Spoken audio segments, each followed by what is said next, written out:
Mas essa alegria, olha como é que é claro, essa alegria que experimenta quando imagina a destruição, quando imagina o fim daquilo que o entristece, permanece contaminado pela tristeza que ela envolve. Isso também.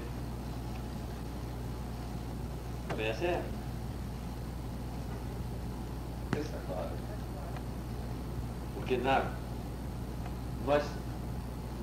se nós pensarmos abstratamente uma linha de alegrias, um encadeamento de alegrias, que tenderia para um aumento, né, da potência, que levaria a potência para uma linha de variação crescente, mesmo assim, nós nunca atingiríamos.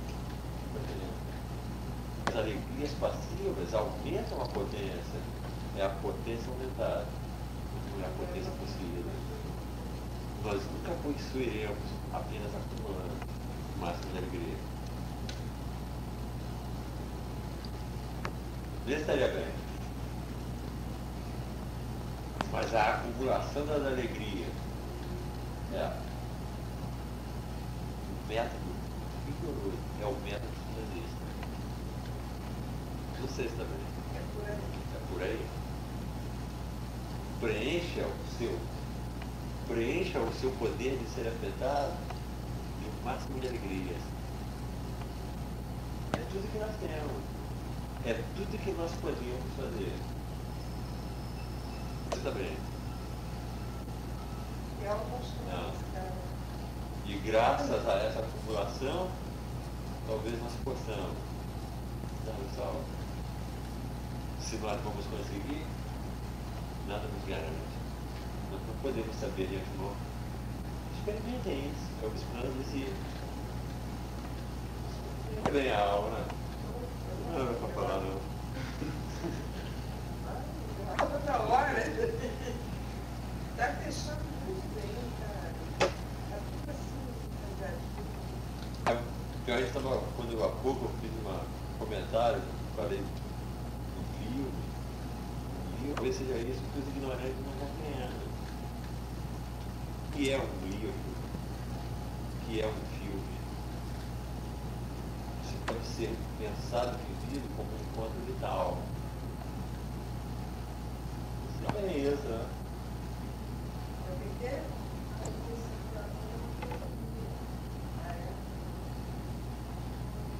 Foi um encontro vital, né? Foi a alegria, né? Ele sentiu-se o mais poderoso dos homens. Ele disse: eu me encontrei com essa obra. Eu sabia que era eterna. quando ele conta o chamado. Do Bergson, Do Bergson. a evolução criadora. Tá vendo? Povo triste, cheio de ódio, né? E a proliferação de tristeza, a proliferação de ódio, de sentimentos. Reagir, né, ao invés de agir. Exatamente. Uma ação. Se o dirigente reconhecesse isso, eles favoreceriam a alegria. Se os dirigentes estivessem do lado da vida, se eles estivessem do lado da vida, a favor da vida, né? Se as sociedades dos homens fossem sociedades para a vida, enquanto os homens se encontrarem, daí vocês precisam de determinado pelas suas paixões particulares, dificilmente vai ter. Porque as duas relações, é isso que são as situações concretas. É incrível isso. Duas relações que, do ponto de vista da ordem das composições, compõem, nós temos que pensar que elas se encontram já determinadas, certo? Elas já se encontram modificadas. Por isso que o homem Você veja, do ponto de vista da ordem das composições, nada convém mais a um homem do que um homem e um homem. Mas isso é pensar.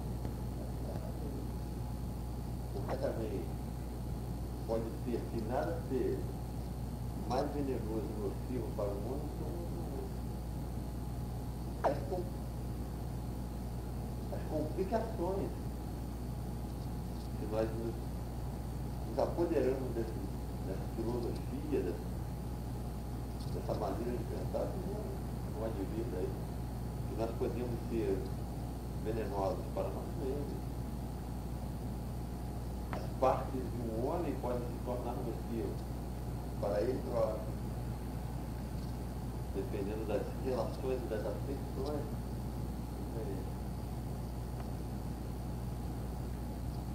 A decomposição é sempre resultado de um mau encontro.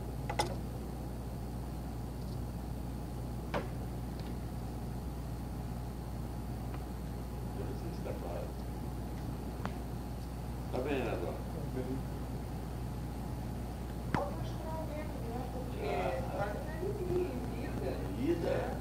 É uma filosofia. Se você disser assim, a filosofia de Spinoza é uma filosofia da alegria, isso é rigoroso. É isso que faz a originalidade do Deleuze. O Deleuze diz que todo filósofo, todo mundo sabe, conhece o primeiro princípio de Spinoza. Uma única substância para todos os modos. Esse é o primeiro importante dele. Entendeu? É incrível como grandes filósofos leram Spinoza e nunca se detiveram exatamente nesse plano modal.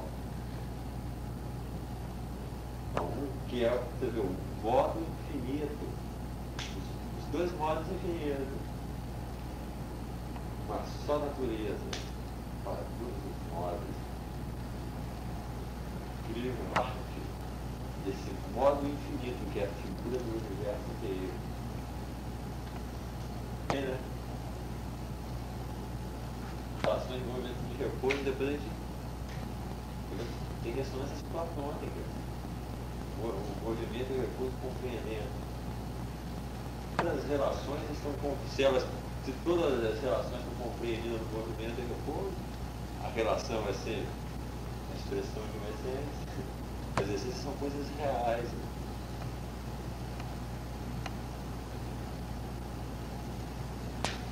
A figura do universo inteiro.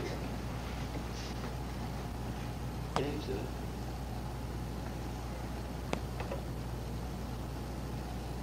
O universo, né? O homem é um universo em si. Ele é parte dessa figura do universo inteiro. Ele é parte inseparável. Ele se divide em infinitos maiores ou menores. A essência como realidade eterna é impressionante, do atributo. E é isso que a gente, quando a gente não pensa abstratamente, a gente fica assim, mas essa essência é um atributo. A realidade eterna do atributo. Então, o atributo de extensão tem que ter parte do é o eterno, né? É das artes plásticas que nós esperamos. Obras, né? Plásticas. Não é isso? Obras pictóricas, estatuária. Né? Do cinema nós esperamos imagens, não é isso? Da filosofia nós só podemos esperar uma coisa, porque ela só tem isso para nos dar. Conceitos. Isso também. E o conceito é exatamente o que o pensamento precisa para pensar. Não há pensamento sem conceito. Toda filosofia é uma produção de conceito. De Platão a Deleuze, a filosofia é uma produção de conceito.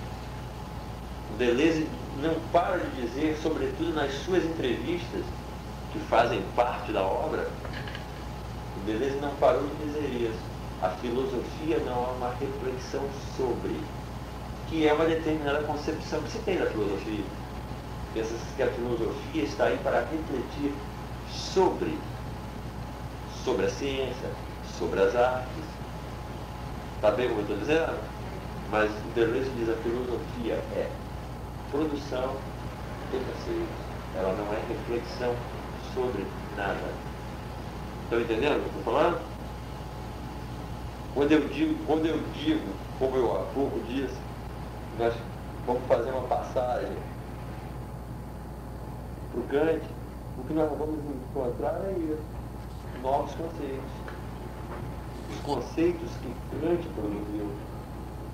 E o que nós podemos fazer com esses conceitos. Porque se esses conceitos não servirem para nada, Kant não tem nenhuma importância. Estão entendendo? Como Spinoza. Você vê o que Spinoza, o que o Spinoza nos dá é isso. Conceitos. Uma determinada maneira de pensar. Está bem? Está bem assim, Eduardo? Amém. Nova maneira de pensar as coisas, Não. pensar o mundo, pensar tudo, né? Os encontros, bons e maus encontros. Vamos tentar uma linha aqui. Olha bem, nós sabemos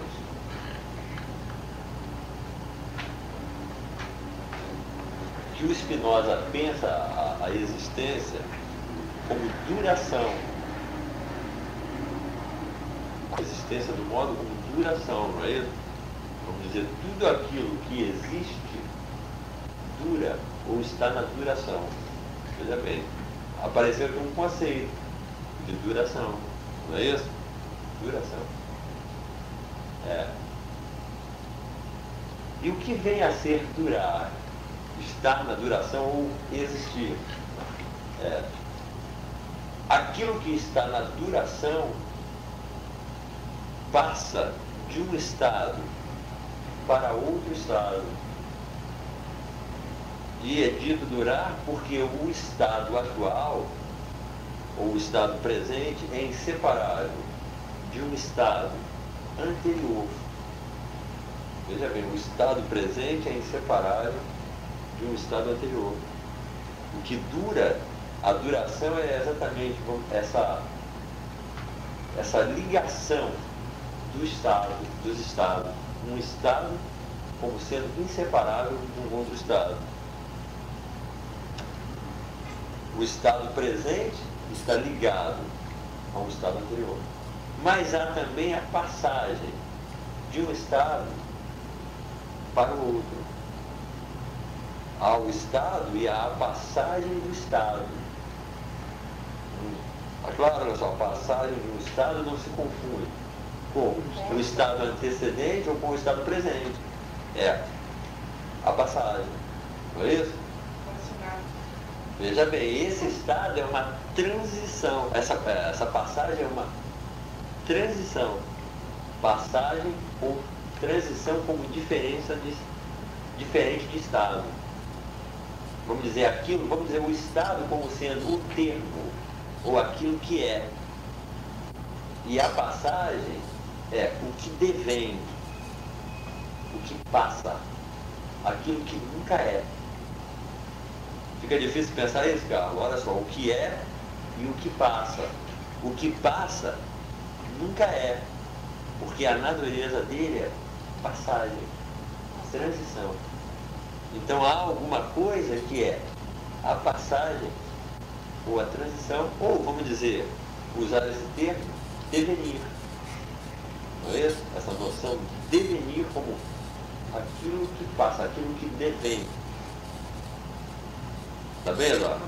Tudo, segundo Spinoza, tudo o que dura, passa, devém. Passa de um estado para um outro estado. Não é isso? Está claro assim, né? Essa passagem de um estado para outro pode ser para um estado, vamos dizer, mais perfeito ou menos perfeito em relação ao anterior. Não é isso? Mas esse estado para quê? Vamos dizer, o estado presente logo será um estado passado em relação a um outro estado subsequente que será presente. E esse devenir não tem fim. Está bem assim, tá? O Spinoza, pensado pelo Deleuze,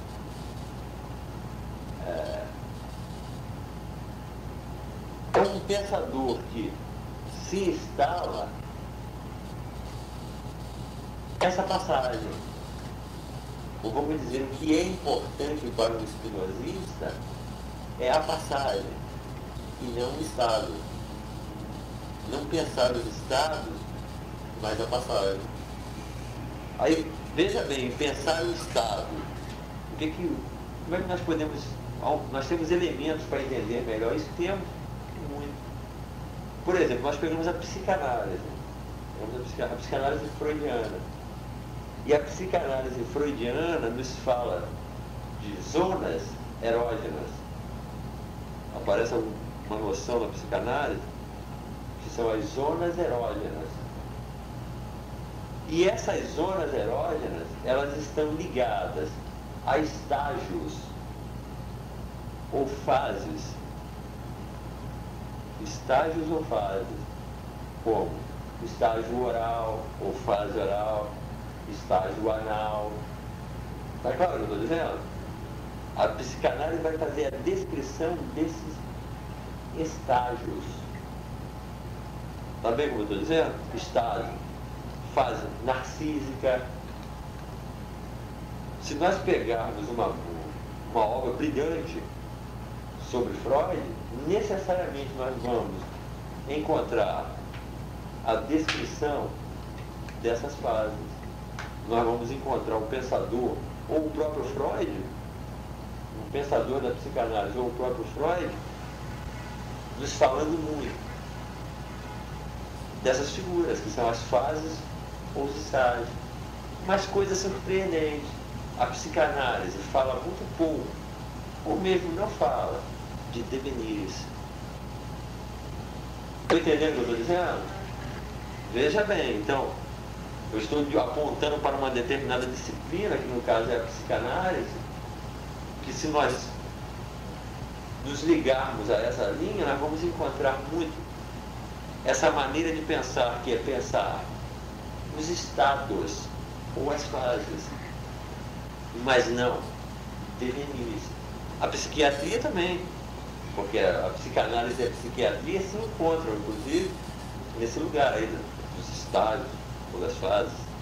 Está bem assim, não? A descrição de estágios ou de fases, mas nada de devenires. Mas para mim, por favor. Está bem assim? Vê se está claro. Estou entendendo porque eu estou falando isso, né? A esquizofrenia é um estado. É um estado, exatamente. É um estado.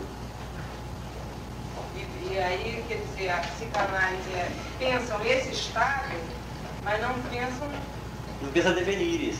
Ela tem que reduzir tudo a um estado. Ela só sabe pensar estados. Vamos dizer que onde há essa obsessão, essa tara pelos estados, há geralmente uma perseguição e um mal-estar com os devenires. Os devenires como sendo alguma coisa que é bom deixar de fora, que não podem ou que não merecem ser pensados. Eu não sei se está bem. Estaria claro assim?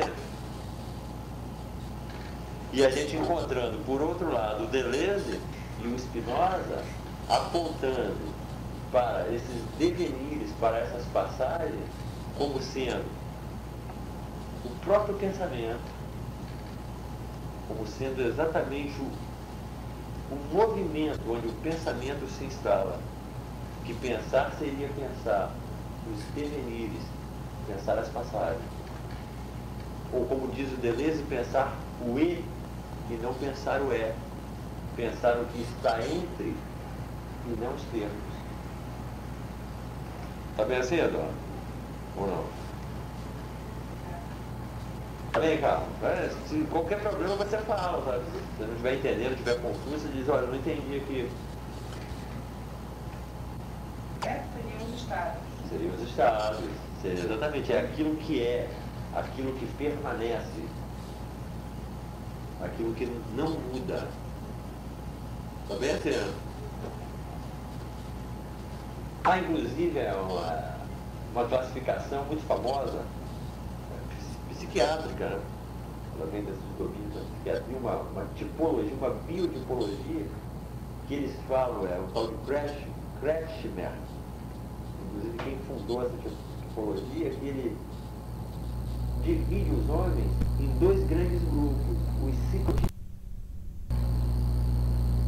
A gente até ouve às vezes falar isso aí, mesmo que a gente não entenda bem, de vez em quando a gente ouve até tem televisão, de repente um médico, um homem de uma certa cultura, ele se referir a essas coisas, ciclotimia, estado ciclotímico.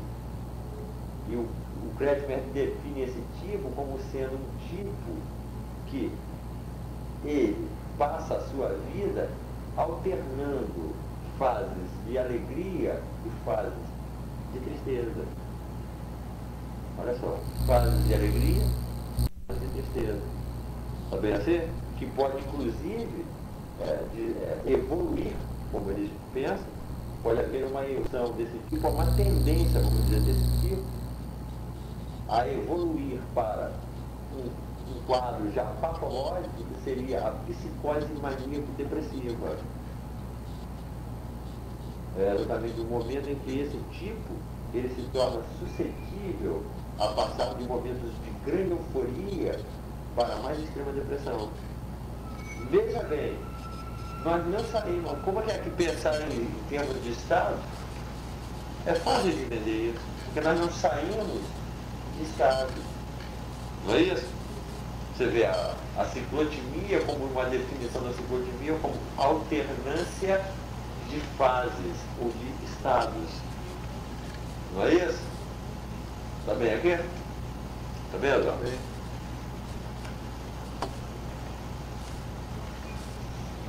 Não, nem importa, exatamente, eu peguei isso para a gente entender a questão das fases. Mas isso qualquer dicionário bom de psicologia, de psicanálise, de psiquiatria, nos dá isso. E existem ótimas coisas na gente ler esse sistema, mas a gente entender que a gente começa a poder entender o que está ocorrendo, o que é um Deleuze, o que é um Spinoza. Você vê que um deleuziano, a crítica que ele faria à psicanálise seria uma crítica desse tipo. Não é uma questão se a psicanálise, o que a psicanálise diz é verdade ou erro. O Deleuze está dizendo, e o Guattari não. Como é que vocês só pensam fases? Há uma paixão, uma obsessão por estados.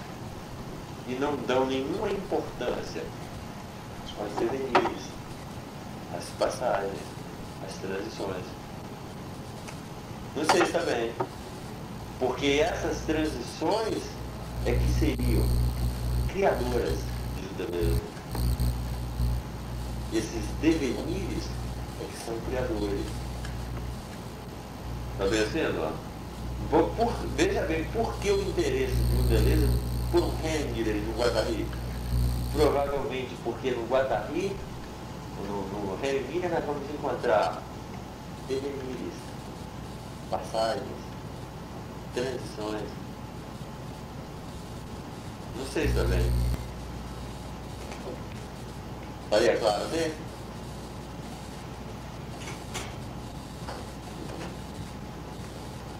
Mas há uma obsessão no pensamento, na história da filosofia, na história do pensamento, pelos estados, pelas permanências. Está bem assim? De Platão à psicanálise, nós vamos encontrar essa busca das permanências, essa busca do ser, daquilo que é, daquilo que permanece. É, do repouso, exatamente, do repouso. E vamos dizer, um incômodo, né? Até um incômodo, um mal-estar com os deveres. Uma desvalorização dos deveres. Está percebendo? Quando o Deleuze encontra a obra de Spinoza, desperta nele o maior interesse. Ele diz: eis um pensador que não desvaloriza, que não desqualifica os deveres, mas faz daí, inclusive, o seu lugar. Um lugar de uma importância incrível. Está bem assim? Porque, então, pensar em termos de devenir e pensar em termos de Estado são duas maneiras completamente diferentes de pensar. Se nós nos instalamos nos Estados, nós nos orientamos de uma determinada maneira. E se nós nos instalamos nas passagens dos deveres, a orientação outra. E as passagens e os devenires é exatamente o que o Spinoza chama de afeto. Veja bem, os afetos. Está bem assim?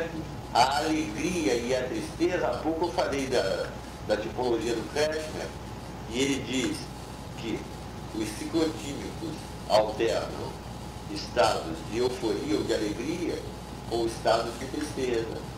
Para o Spinoza, a alegria e a tristeza são passagens, são os afetos, são os devenires. Está pensando? Vê se estaria claro. As alegrias e as tristezas são exatamente os afetos que nos preenchem, aumentando ou diminuindo a potência de um corpo. Vê se estaria bem. Mas veja bem, ainda utilizando o que essa biotipologia libera para nós, vamos tentar reforçar aqui com o Spinoza e ver o que sai alguma coisa. O ciclotímico definido como aquele que alterna alegria e tristeza, não é? Euforia, vamos dizer, e depressão. Euforia e depressão. Não é isso? Veja bem, há muitas ressonâncias com o que o Spinoza pensa, porque o Spinoza diz que nós não paramos de experimentar na existência essas variações existenciais. A existência sendo inclusive pensada como sendo o domínio dessas variações. Está bem assim? Porque nós não paramos de variar. Nós variamos, nós passamos de estados de maior perfeição para estados de menor perfeição, para estados de menor perfeição para estados de maior perfeição. Uma variação. Está bem assim? Veja bem, na existência há uma variação. Está vendo? E essa variação é inseparável dos afetos que nos preenchem. Olha bem, os afetos que nos preenchem. As alegrias ou a tristeza, que são as próprias variações. Então, enquanto o homem se encontra no estado de natureza, ele está necessariamente condenado a essas variações. Veja bem, a passar de um estado para outro. Natural. É natural porque essas afecções que preenchem o corpo, que preenchem o pensamento, elas são exteriores. Elas resultam dos encontros. Não há encontro, o corpo não faz um encontro com o outro sem que afetos decorram desses encontros. Ora, se os afetos são variações, está bem o que eu estou dizendo? um corpo permanentemente experimenta ou passa por essas transições. Percebeu? Não há possibilidade aqui de haver encontro sem haver variações. Para que um corpo seja reduzido a um determinado estado, porque, não é claro, parece que não há como o corpo ser reduzido a um estado, porque ele passa de um estado para o outro, porque há uma variação afetiva. Para ele ser reduzido ao estado, é preciso que os devenires sejam bloqueados. Esse corpo tem que ser separado do que ele pode. Se ele tiver o seu poder de ser afetado separado do que o preenche, ele é reduzido a um estado. Estaria bem? Ou não? Está bem assim? Paralisa, né? Paralisa. Porque veja bem, o Deleuze e o Guattari dizem assim, no antiético eles usam muito o termo esquizofrênico, mas eles o tempo todo chega a ser excessivo isso na obra. Eles insistem que eles não usam o termo esquizofrênico ou esquizofrenia da mesma maneira ou com o mesmo sentido que a psiquiatria utiliza. Porque a psiquiatria, quando fala de esquizofrênico,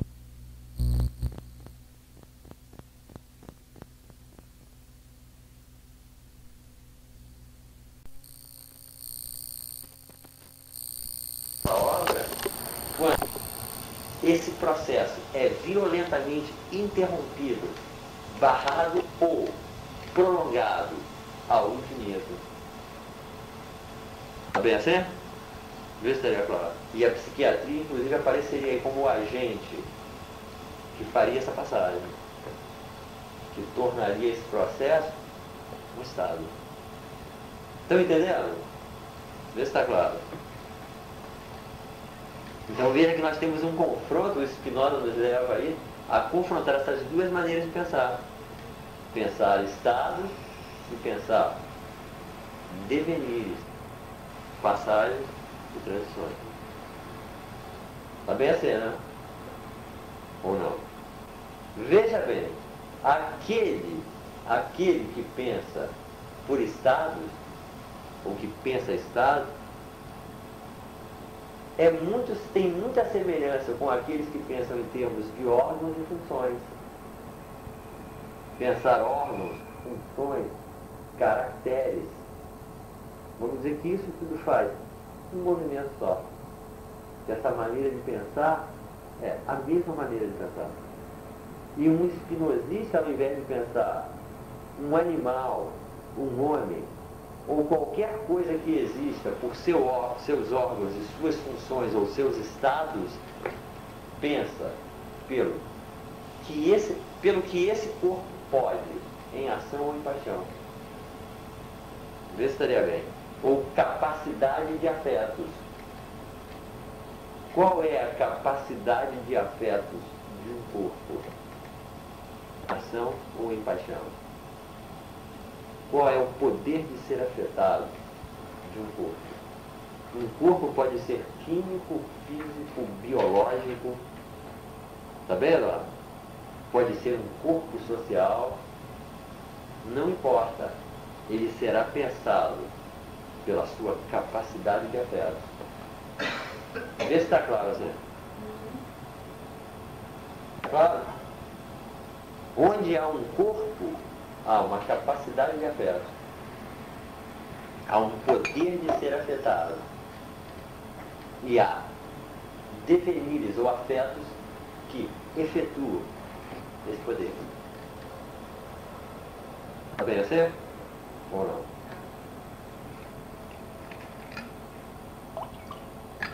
Vê se vocês querem falar alguma coisa aí. Tá bem, Carlos? Quando tá tão fechado que não dá nem pra falar nada. Porque às vezes ocorre isso, né?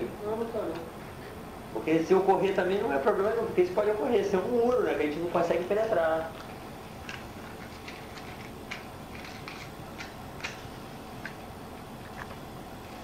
Tá vendo, ó, assim?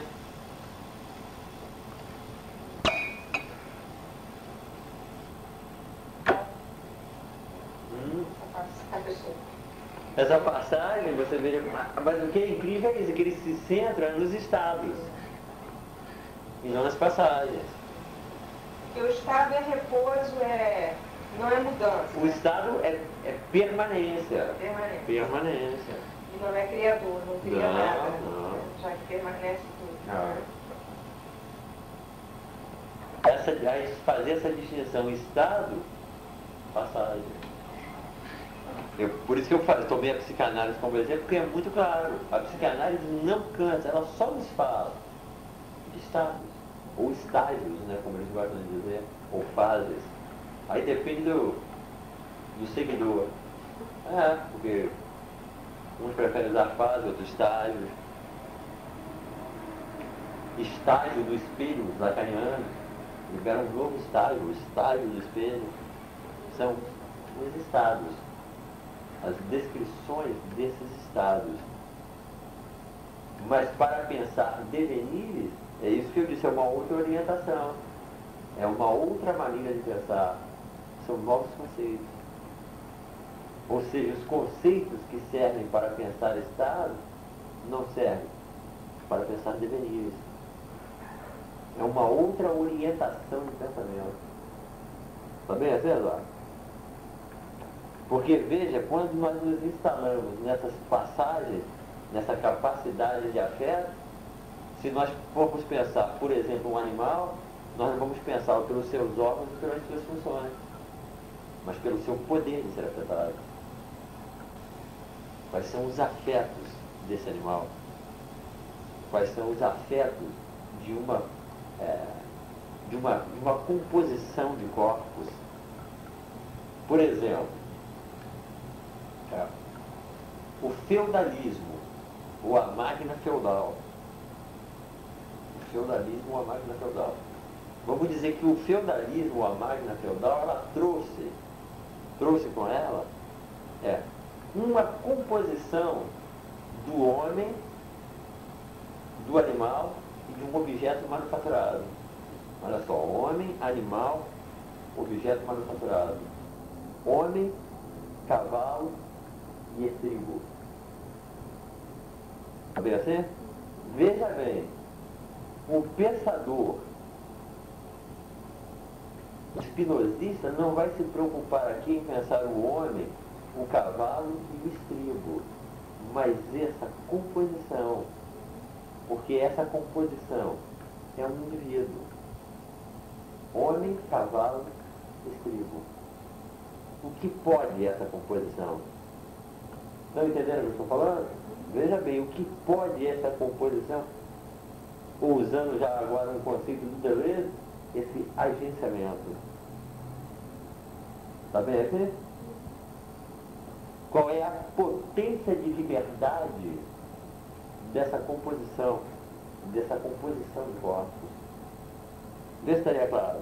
Porque um corpo é definido pela sua potência, pelo seu grau de potência ou de liberdade. E quando o homem entrou em conjunção com o cavalo e com o estribo, surgiu um novo grau de potência. O estribo permitiu que o homem substituísse a sua energia pela potência do animal. Vê se estaria bem. Olha só, a energia do homem foi substituída pela potência do animal. Isso permitiu ao homem apoiar a lança em um único braço. Está bem assim? E a ponta da lança agora é que vai se mover em direção ao alvo. É uma máquina de guerra. Está bem assim, Eduardo? Vamos dizer, uma simbiose do homem com o animal, formando uma máquina de guerra. Vê se estaria claro. Está bem assim? Mas veja bem, eu estou falando de uma máquina feudal, ou do feudalismo. A máquina feudal não é técnica. O estribo é uma máquina técnica. Agora, a máquina feudal não é técnica. É uma máquina social. A máquina social é que é primeira. É preciso primeiro uma máquina social que vai integrar ou não uma máquina técnica. Enquanto não surge uma máquina social para integrar uma máquina técnica, ela pode permanecer à margem durante séculos. Está entendendo o que eu estou dizendo? Não, o que pode fazer? O que pode fazer? A máquina técnica. Ah, tá. Porque não quer dizer que o feudalismo, a máquina feudal, tenha inventado o estribo. O estribo já existia. O estribo já havia participado de outras conjunções, mas em raríssimas situações, em agenciamentos completamente diferentes, que ao longo do tempo ele ficou como uma máquina à margem, até que a máquina feudal o integrou com o homem e com o animal. E surgiu aí um grau de potência maior. Está percebendo? Ó? O homem, o cavalo e o estribo. Veja bem, o homem e o cavalo e o estribo. Não é o que o homem é, o que o cavalo é ou o que o estribo é. O que importa é essa composição. Vê se estaria claro. Esse novo grau de potência. Porque aqui nós estamos falando de uma composição ou de uma simbiose. Nós sabemos que há casos em que há uma decomposição. Aqui não, aqui é uma composição. Essa composição, toda a composição se define pelo seu grau de potência ou de liberdade. Uma composição que gerou um novo corpo. Exato. A composição exatamente, é um novo composto que se define por uma potência de afeto, porque essa máquina, ou esse agenciamento, essa composição, ela vai liberar novos afetos. O mundo feudal vai ser povoado por novos afetos. Conhecer? Não apenas novas composições de corpo, mas novos signos, novos enunciados. O amor cortês, os jogos. Vamos dizer que a máquina feudal, ela conjuga novas relações com o homem, com a terra, com os animais, com a guerra, com as mulheres. Na verdade, ela produz um outro modo de vida. Um novo agenciamento. Um novo agenciamento. Vejam bem, aqui já apareceu uma nova maneira de pensar. Só aqueles que pensam em termos de afeto, de transições, de passagem, é que vão liberar esses problemas, é que vão colocar os problemas dessa maneira. Surgiu uma nova maneira de nós entendermos as formações sociais, as máquinas técnicas. Vê se está aí a ver o que eu estou dizendo. O que é o feudalismo? Veja bem, olha essa questão, como é que mudou. O que é o feudalismo? Ele não se definiria por uma infraestrutura, por uma superestrutura, ele se definiria por uma composição de corpos, uma composição de afeto. Está bem assim, Jorge? Vê se está claro. Tá? Está vendo? E aquele livro do Angélico, o Deleuze vai pensar o capitalismo, né? Capitalismo, exatamente. Dessa maneira, né? Exatamente isso. Há uma formação social que é a nossa, que é capitalista. Quais são as composições dessa máquina? Está entendendo? Quais são os novos compostos que essa máquina vai trazer, que ela vai produzir? Que novas relações vão aparecer? Novos afetos, novos enunciados, novos signos. Veja bem, signos e afetos o espinosista ele está sempre às voltas com signos e aspectos. Signos e corpos. Não há composição de corpos sem que haja a aparição de novos signos, de novos regimes de signos. Está bem assim? Veja bem, o que produz esses enunciados são esses agenciamentos. É preciso agenciar para escrever alguma coisa. Olha que coisa impressionante. Está entendendo, Dora? Ou não? Entendendo. Vê se está bem aqui. São os agenciamentos que produzem os enunciados. Os enunciados fazem parte dessas máquinas. A causa dos enunciados são esses agenciamentos. Está bem, Edson, como eu estou dizendo? Vê cá. Ah? Os enunciados são exatamente o discurso capitalista, por exemplo, é o enunciado? O amor cortês. Ah, tá. O amor cortês ele vai ser o quê? Um conjunto de signos. Ah, Beleza? Os juramentos que vão atravessar a máquina feudal, as regras dos torneios, toda a máquina social ela traz acoplada máquinas técnicas, homens, animais e signos. Ela vem trazendo isso. Está claro? Agora, o que são essas máquinas? Senão a composição de elementos. É uma composição de elementos. É uma composição de corpos.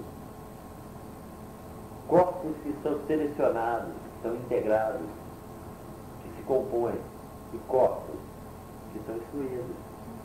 Que aquela máquina não integra, não seleciona. Vê se estaria bem. Está bem aqui? Uma nova sensibilidade, uma nova maneira de expressar, de anunciar. Tudo isso vai bem junto. Você pode pensar tudo em termos de máquina, né? Você pode pensar uma máquina psiquiátrica, uma máquina psicanalítica. São tudo máquinas. Tudo máquinas. Fazem parte de uma máquina. Exatamente. Por que determinadas máquinas só emergem em determinado momento? Por que não antes? Vê que aqui não há lugar para pensar em termos de progressão da razão, em um progresso racionalista. Não é nada disso. São encontros, são composições, são determinadas conjunções que se produzem. A obra que vocês poderiam ler, e que se vocês lerem, agora vocês vão extrair muita coisa, vai ser muito poderoso, é a Polícia das Famílias. A Polícia das Famílias, do Jacques Donzelot, onde o Donzelot vai mostrar como no século XVIII se deu a conjunção do médico com a mulher, com a mãe. Olha que coisa interessantíssima que ele vai tratar. O médico se alia com a mãe e isso vai produzir simplesmente uma nova organização familiar. Provavelmente a organização familiar que ainda é a nossa. Olha que coisa impressionante. Que já não será mais patriarcal, mas que terá o poder centrado na mulher, na mãe. Que foi exatamente a maneira que o poder médico encontrou de se apoderar do corpo. Vê se vocês estão entendendo o que eu estou falando. Depois vão surgir uma série de novos agentes ou personagens que vão vir atrás de médicos, psicanalistas, assistentes sociais, conselheiros familiares. É incrível que o Donzelot vai mostrar como é que toda uma galeria de tipos novos, de repente, vai começar a emergir e ligados à família.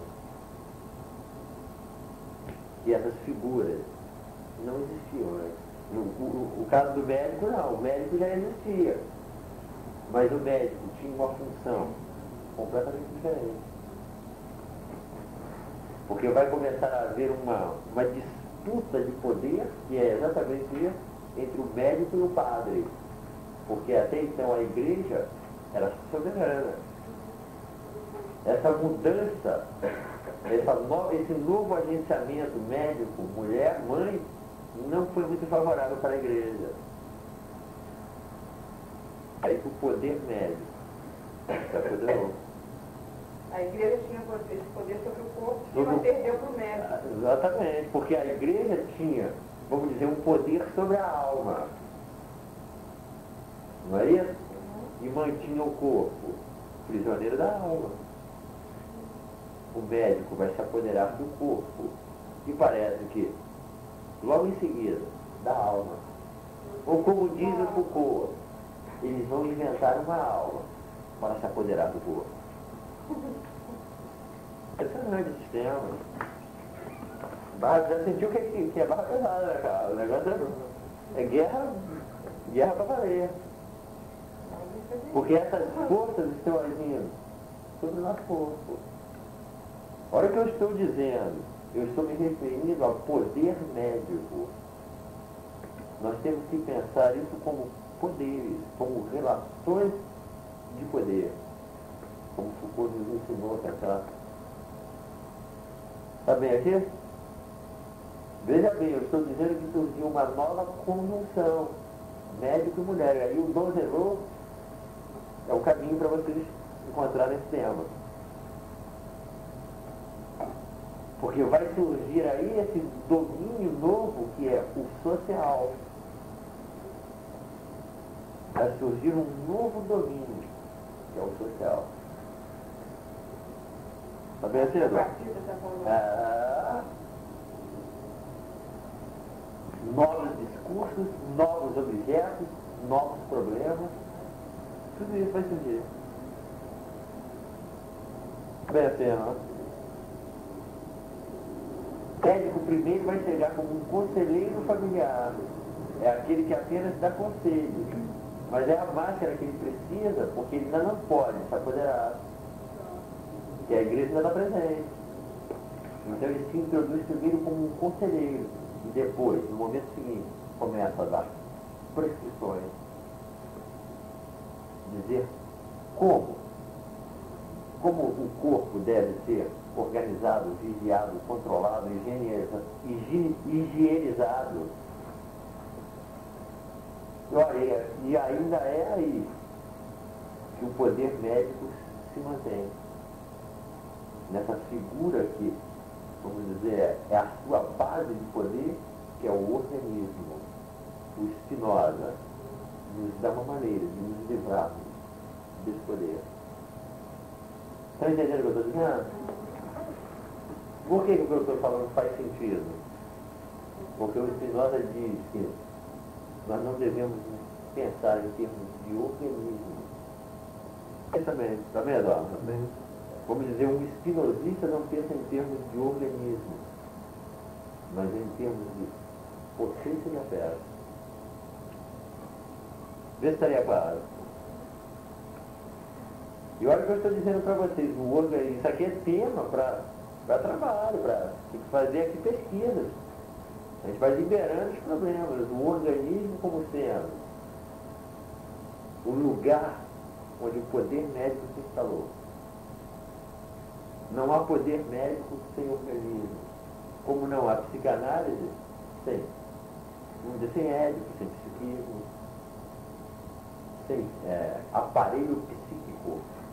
Não é isso? Se você sair, se você desfizer o aparelho psíquico, não há psicanálise. Não há psicanálise. Não sei também. Estaria claro que? E assim, da mesma maneira, se você não há medicina, se não houver organismo. Não sei também.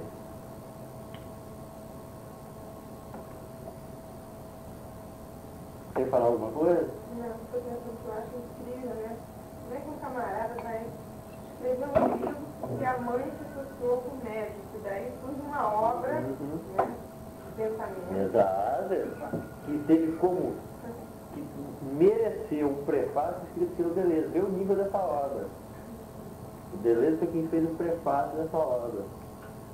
Porque o Dom Deleuze estava... O Dom Deleuze e o Foucault como uma ressonância. O povo fala muito da clínica. Relações de poder, como é que vão... Dom Deleuze só vai pensar dessa maneira. São pensadores que, como eu disse, abandonaram todas as, vamos dizer, as tradicionais maneiras de pensar. Eles não pensam em termos de racionalismo, progresso da razão, ainda que eles não abandonem a noção de racionalismo. A questão é que racionalidades vão ser produzidas, mas não que houvesse alguma coisa como a razão, que fosse alguma coisa idêntica e sempre a mesma ao longo da história, que viesse se livrando dos entraves e lançando a sua luz sobre as obscuridades. O que nós teríamos seriam relações, encontros, choques de corpos, resistências, lutas, corpos que querem se apoderar de outros, corpos que resistem, e nesses encontros, nessas capturas, nessas resistências, afetos vão sendo liberados, devenires. Você está vendo? O Kafka é um pensador que se caracteriza, é um escritor que se caracteriza por devenires. Se nós quisermos entrar numa obra, numa maneira de escrever por devenires, não há obra mais recomendada que a de Kafka. Os devenires animal de Kafka. Devenir topeira, devenir inseto, devenir macaco, devenir cão. Kafka é o senhor dos devenires. Ele escreve por devenires. Ou seja, escrever por devenires não tem nada a ver escrever sobre animais, escrever sobre seus animais de estimação. Não é nada disso.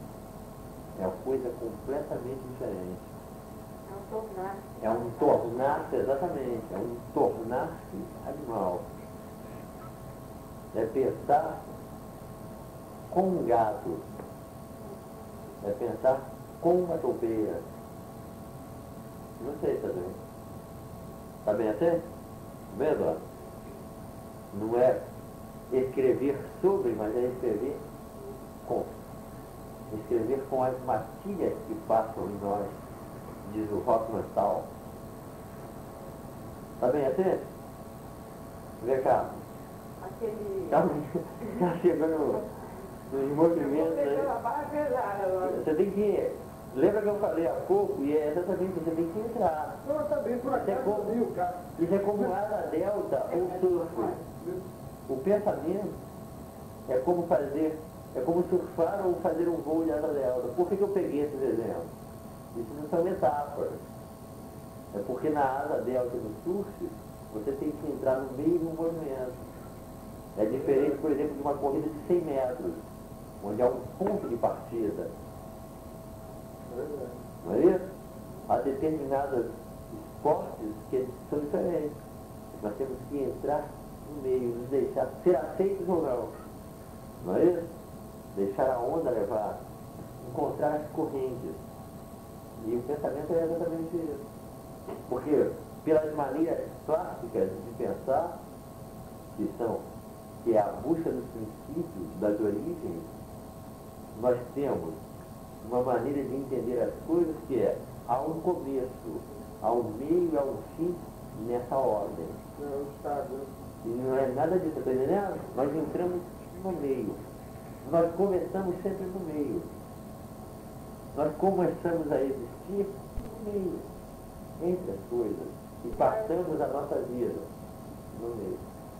É exatamente O que o Spinoza nos orienta para entrar no meio. O Deleuze diz de uma maneira muito brilhante, e que no início não é fácil de entender, mas agora já é.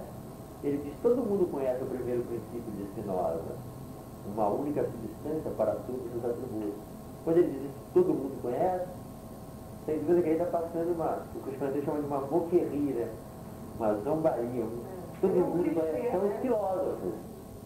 Porque vamos dizer, os historiadores clássicos da filosofia sempre leram o Spinoza dessa maneira, começando pelo primeiro princípio, a substância, os atributos, e o Deleuze.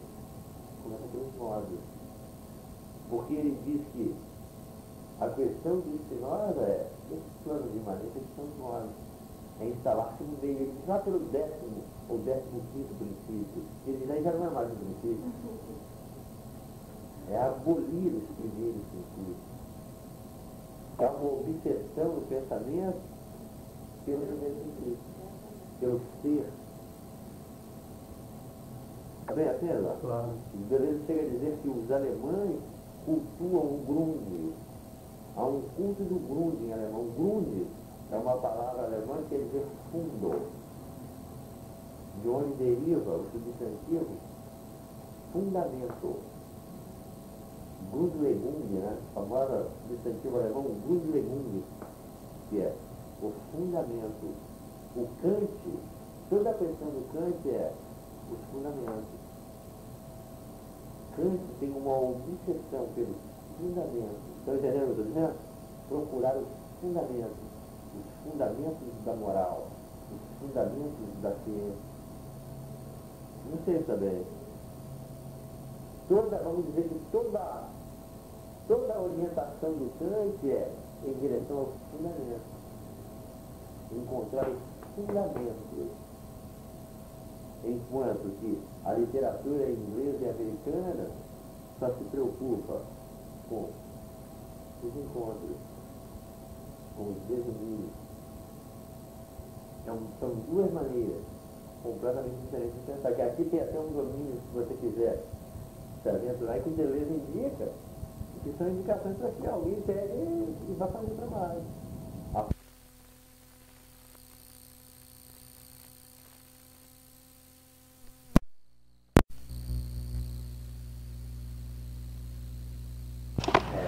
Uma maneira de formar as palavras compostas que é completamente diferente. A máquina, como diz o Deleuze, é uma língua rizoma. Deleuze se mexe em tudo mesmo, né? Impressionante, né? Porque, inclusive, essa questão da gramática, do estudo de das línguas, né, é muito forte no Deleuze. Muito forte. O Deleuze não é um fã, não é um entusiasta da linguística. Não que o Deleuze não tenha entendido que a linguística entendeu com aquela potência que é a característica dele, escreveu muito sobre a linguística, mas ele nunca foi um entusiasta da linguística. Mas ele é apaixonado por sintaxe. Ele é um escritor. É uma coisa incrível. Ele é apaixonado por sintaxe. Não sei se também eu estou dizendo, mas ele não segue as orientações da linguística, que está preocupado com a estrutura da língua, com uma estrutura universal. Porque uma sintaxe, veja bem, uma sintaxe é uma composição, é uma reunião, é um determinado estilo de reunir palavras, de compor linhas de escritura, não a busca de uma estrutura. Está bem como eu estou dizendo?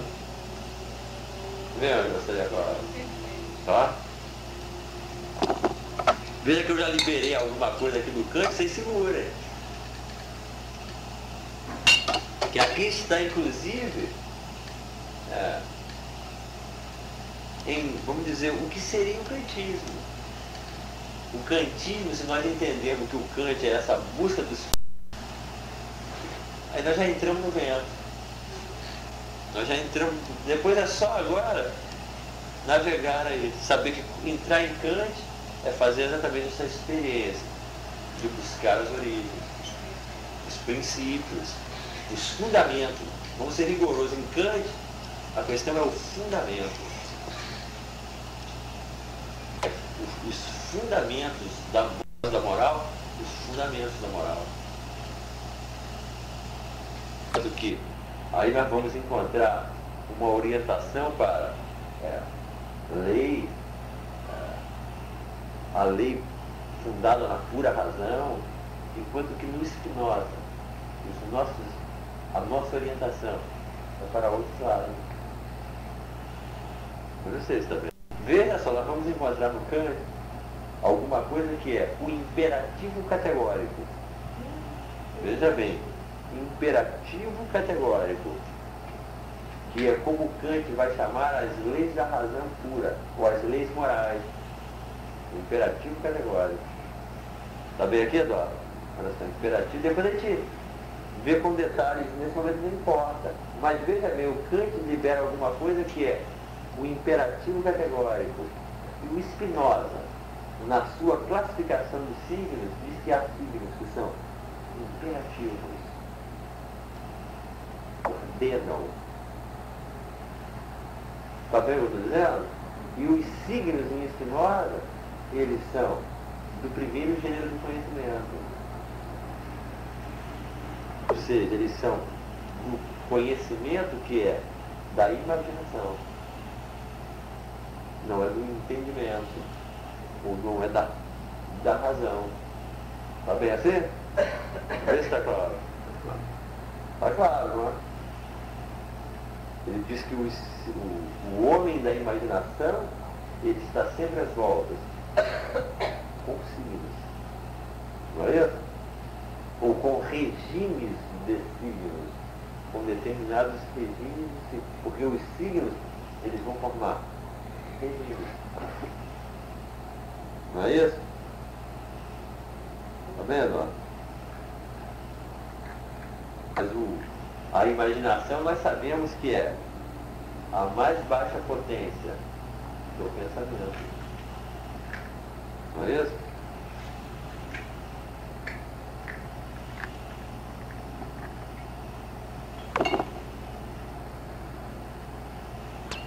Como é que está isso aí? Está indo bem? Está indo muito bem, mas que o Kant não o ouça, né? Mas nós vamos ver que o Kant vai liberar conceitos que são poderosíssimos, que ainda vindo desse domínio que é o kantismo, desse solo de Kant no Estado, inclusive ele vai liberar um conceito que o Foucault, o Deleuze, o Guattari não vão parar de utilizar, que é o de condição de possibilidade. E isso nós devemos a Kant. Pensar a condição de possibilidade. Quando a gente entrar no Kant, nós vamos ouvir muito isso. O transcendental, ou a condição de possibilidade. Que sem dúvida que quando o Deleuze, o Foucault usa, eles vão fazer um uso modificado. Mas eles vão trazer com eles essa noção que é kantiana. Condição de possibilidade. Está bem assim, tá?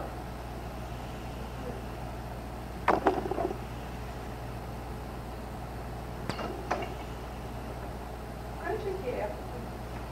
Século XVIII. Um século mais ou menos depois do Spinoza. 100 anos. Tá bem, Eduardo? Tá indo bem algo dessa maneira, certo? Tá bem, Jorge? Tá dando para ir acompanhando? Porque hoje a gente está fazendo até assim, fica bonito quando tem potência para começar a fazer esses movimentos. Apontar para várias linhas e entender o que está ocorrendo. E, inclusive vai abrindo aí linhas de estudos, para a gente poder ler essas coisas. Poder ler um texto da psicanálise e saber por que está lendo aquilo. Ler um texto como do Dom Zelot e saber por que foi ler. Porque se a gente pega um livro desse e não sabe o que fazer, acaba até abandonando, perde a motivação. Aquilo Não faz Sabe sentido. buscar. Exato, não faz sentido. Para que eu estou lendo isso? Mas quando a gente começa a entender as coisas, tudo brilha. A gente quer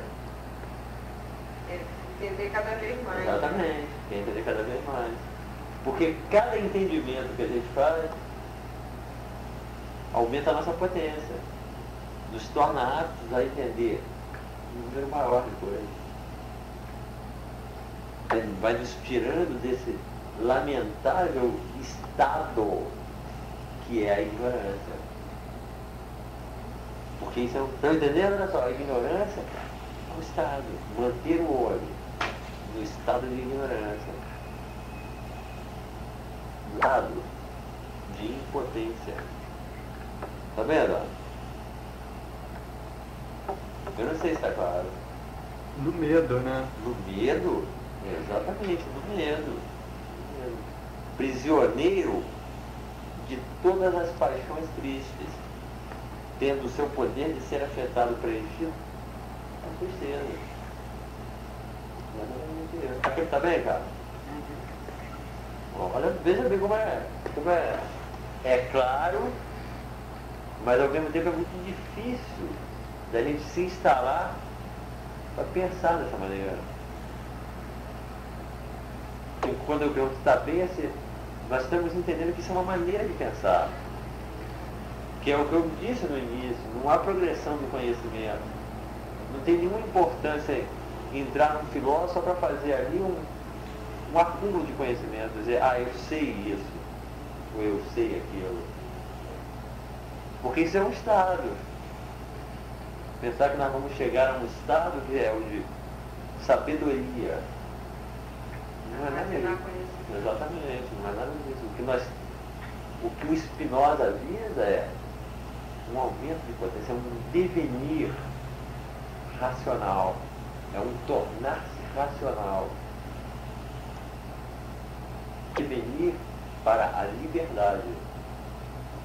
E que só há uma maneira de fazer isso, é fazendo composições que aumentem a nossa potência. Tá bem assim?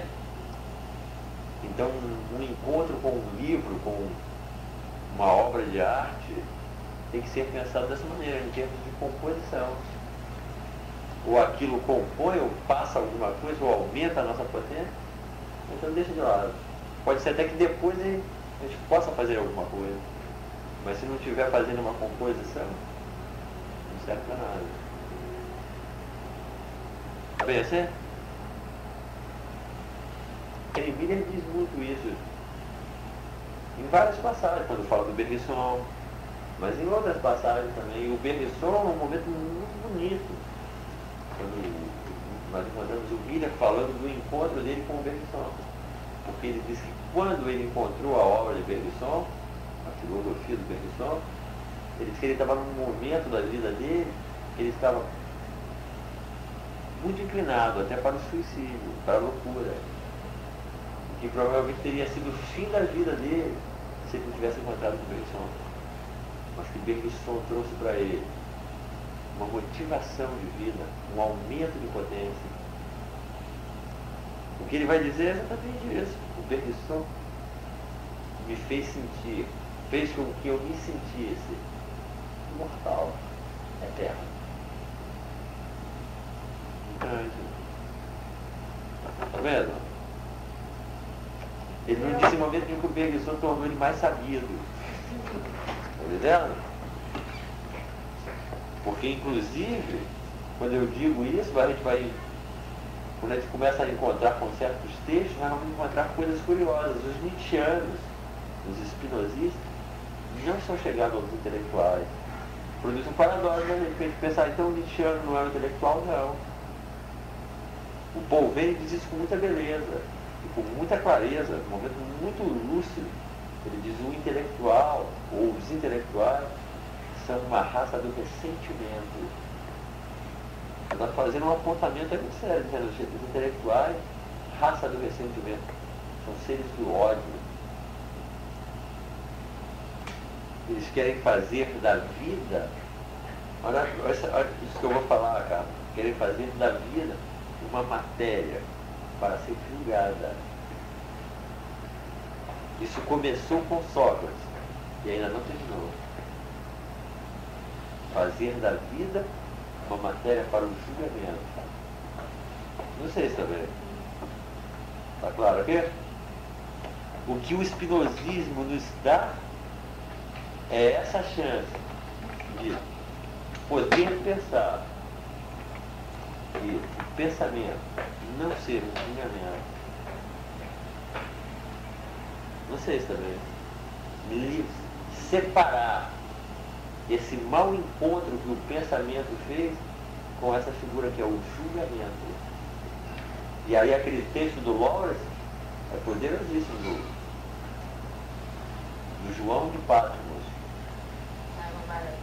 Veja bem, ali o Lawrence depois você passa para o carro ver esse texto do julgamento. E é prestar atenção ali, o carro o Lawrence vai falar muito dessa figura do julgamento final e os cristãos trazendo essa figura. O julgamento final, o juízo final. Como é que essa figura, de repente, ela emerge nos meios cristãos, como é poderosa. Tão poderosa que o cristão passa a viver à espera do dia do juízo final. Ele espera isso. Ele acredita que vai haver uma volta do Cristo e que vai ser o momento do juízo final. E esse juízo final, veja bem, quem é que vai fazer esse julgamento? É Deus. Por isso que se chama o juízo de Deus. Está vencendo? Veja bem, olha só, o julgamento ou o juízo de Deus.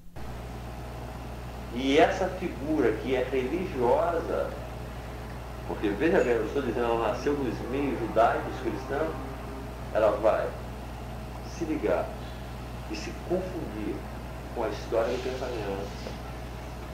A filosofia vai se deixar contaminar pelo julgamento. E vai haver, inclusive, uma ligação de pensamento com o julgamento.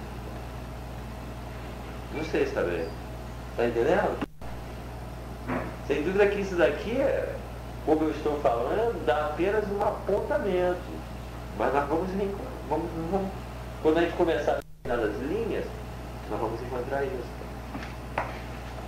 O pensamento e o julgamento se ligando. Tá bem, Jorge, aqui? Julgamento, o juízo de Deus, diz o Deleuze que o juízo é sempre o juízo de Deus. O que significa isso? O juízo é sempre o juízo de Deus.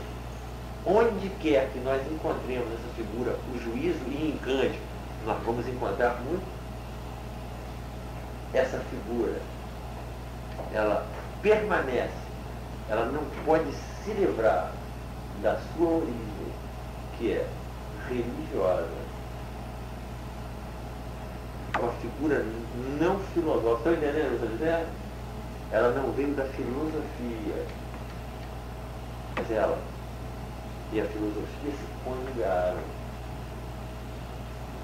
O Spinoza é um momento em que a filosofia se separa, o pensamento se separa dessa terrível figura que é o julgamento. Está bem? Vê se está claro. Veja bem, os Lawrence, Spinoza, Nietzsche, são pensadores que nos dizem, acreditem na simpatia. A simpatia como sendo o próprio corpo, essa força que é o corpo, essa potência que é o corpo, para se conjugar, para fazer composições com outros corpos, constituindo um grau de potência maior. Na simpatia não há nenhum julgamento, mas apenas conjunções de toda a natureza. O Deleuze diz assim, Vespa e Orquídea, isso é uma composição. O julgamento não nos serve para nada, não nos permite entender isso. Entendeu? Essa composição que os insetos e as flores fazem. Olha só, vespa e orquídea. Homem, animal, objeto manufaturado. Tá vendo como eu estou dizendo? A vespa e a orquídea é a formação, a composição de um grau de potência maior. Não sei se está bem. A vespa torna-se órgão reprodutor da orquídea. Está bem como eu estou dizendo? Devenir, exatamente. Devenir orquídea. Exatamente. Há um devenir, é exatamente isso, um devenir orquídea.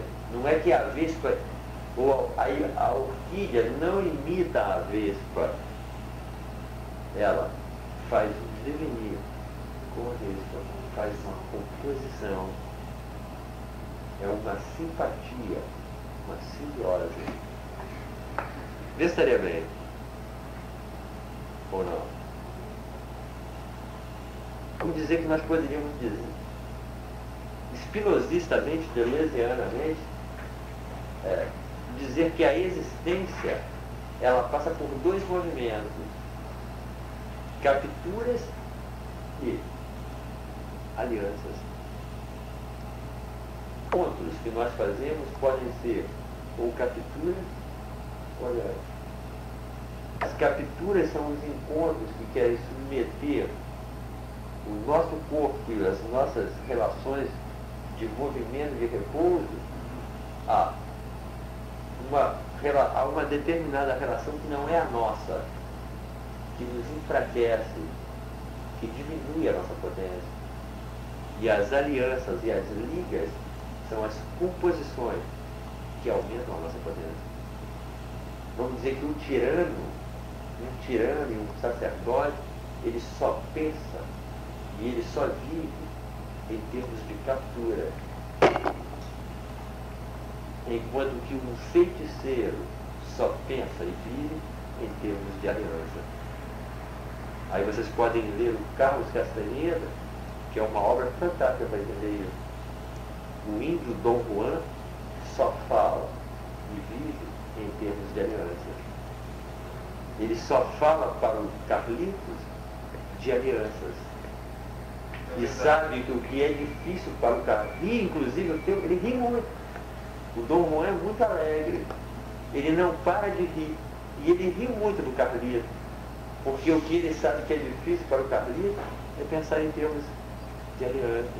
Que ele está contaminado pelo julgamento. Quando ele diz assim, deixa todo esse saber que você tem, porque o Carlito é um antropólogo que vai encontrar com o índio. Ele está se preparando, ele está fazendo uma tese numa universidade europeia, e ele vai encontrar com esse índio no México. E chega lá o índio, começa a desfazer tudo aquilo que o Carlito acredita, o europeu que ele é, dizendo para ele, a tua maneira de pensar aqui não serve para nada. Eu não sei se também. Cadê esse? Eu acho que é uma obra excelente para você ler do Carlos Castaneda, é o Porta para o Infinito. Porta para o Porta para o Infinito. Que não é começar do começo. Está entendendo? Hein? Não é começar do começo. Essa obra não é a primeira. A Erva do Diabo foi a primeira obra dele. Lê o Porta para o Infinito. Inclusive, marque aí, tem um capítulo, que parece que é o segundo, que é o tonal e o naual. E lê esse capítulo com uma atenção especial. Essas duas noções, que se escreve nagual, mas ele diz que deve se pronunciar naual. O índio que diz isso. Bom, ele diz que o Carlito você tem que pronunciar naual. Eu tinha falado isso.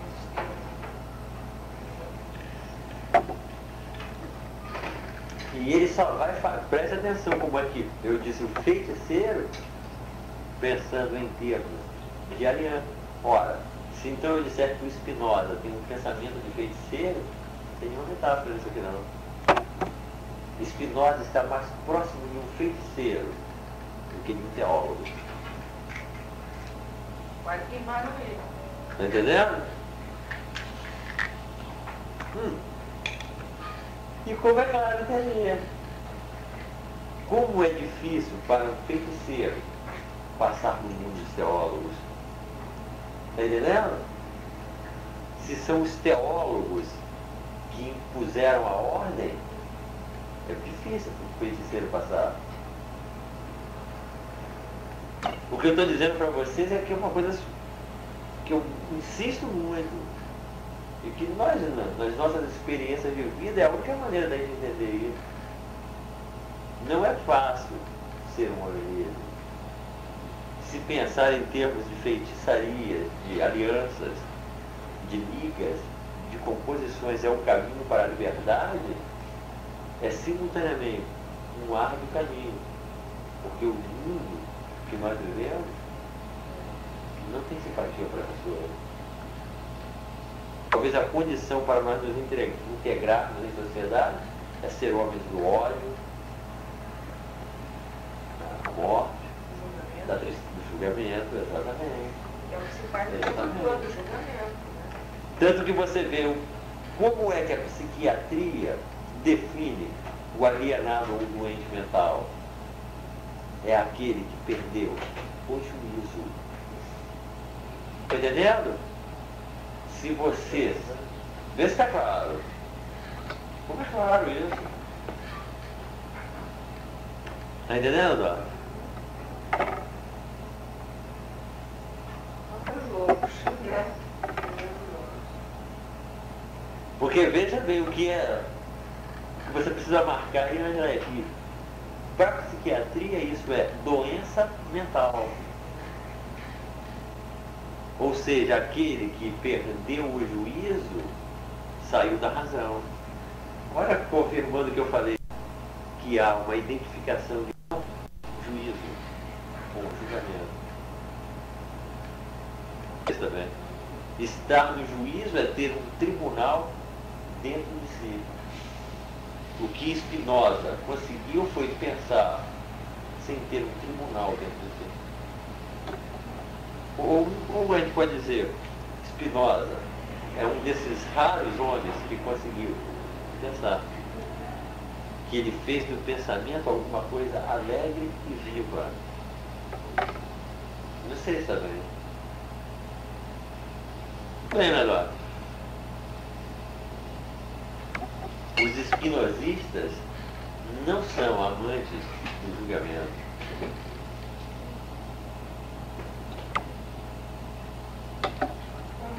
O Spinoza ele passa uma leveza. Alegria. Uma alegria. É uma figura assim. Dizem os leitores de Spinoza que não há outra comparação senão o vento para Spinoza. É incrível que isso vão vir de leitores completamente diferentes, filósofos e não filósofos, que vão encontrar em Spinoza, vão se referir à obra de Spinoza como a um vento. Há um vento de Spinoza. Olha quando eu falei, um vento que nos arrasta. Nós somos arrastados, levados. Dizem alguns leitores, mesmo não tendo entendido, mesmo que não tenha entendido o sistema, a obra, mas alguma coisa nos arrasta, alguma coisa nos leva. Uma coisa que se mexe, que vibra. Eu não sei se está bem. Não há, porque se nós entendemos o que está sendo dito, olhar para a vida e não ter mais nada a ser julgado, mas só alianças a serem feitas, experimentar isso, muda tudo. Eu não sei se está bem, mas é muito difícil, porque o tempo todo nós somos estimulados, incitados para julgar. Não sei se está bem. E sempre que nós não compreendemos alguma coisa, nós somos forçosamente levados a moralizar ou a julgar. Tudo que nós não entendemos, nós julgamos. Então, aqui tem a linha. O entendimento é a única maneira de sair do julgamento. Deixar de ser um ser moral para tornar-se um ser das coisas, para deixar de ser para devenir. A melhor maneira de exercer. Está vendo? Está vendo? Deixar de ser Para devenir. São dois devenir. verbos. Exatamente, deixar de ser para devenir. Abrir-se para os encontros, para as composições, para essa aliança. É isso que o Lawrence diz, acreditem na minha simpatia. O Lawrence diz, nós não temos que imitar o esquimó. O esquimó amarelo e gorduroso que passa. Mas nós temos alguma coisa a fazer com ele. Esquimó. Que não se trata de imitar o esquimó, de fazer como o esquimó, nem de fantasiar-se de esquimó. Não é nada disso. Então, isso tá chegando É fazer alguma coisa como o esquimó. Eu não sei se tá vendo. Tá vendo, ó? É uma nova Ana, de sinapse. vez em quando, ela fala baixinho, mas eu presto atenção no que ela fala, sinapse. Porque a sinapse é um encontro. Você vê, a sinapse é um encontro de dois neurônios. Vê como é que é claro. Uma coisa, o Steven Rose, a gente vai ler o texto do Rose, aí você vai ver, ele vai te dar uma descrição morfológica, fisiológica do neurônio. Mas quando chega na sinapse, não são mais os neurônios. Agora é o que há entre os neurônios. É outra coisa. A sinapse não é o neurônio. A sinapse é entre os neurônios. Ela não pertence a um nem a outro. Ela é comum aos dois. Ela só existe entre eles, no meio. É o ele. Tá vendo? Vê, Carlos, tá vendo? Veja bem, o Deleuze diz assim, e o Guattari, as mulheres não devem se preocupar com o seu passado ou com o seu futuro, mas com o devenir mulher. Olha que coisa. Como que a gente pode entender isso, o devenir mulher? É aquilo em que a mulher está em via de se tornar. Por exemplo, o que a mulher está em via de se tornar no mundo moderno? Estão entendendo? Quais são as relações da mulher no mundo moderno com os poderes estabelecidos, com os valores em curso, com o poder médico, com o poder jurídico, com todas essas forças que julgam e enfraquecem a vida? E quais são as relações da mulher com as forças que aumentam e liberam a potência da vida? Porque mesmo uma mulher tem que encontrar o seu devenir mulher. Eu não sei se está vendo. Está entendendo, dona? O devenir mulher não é o que a mulher é. Não é o passado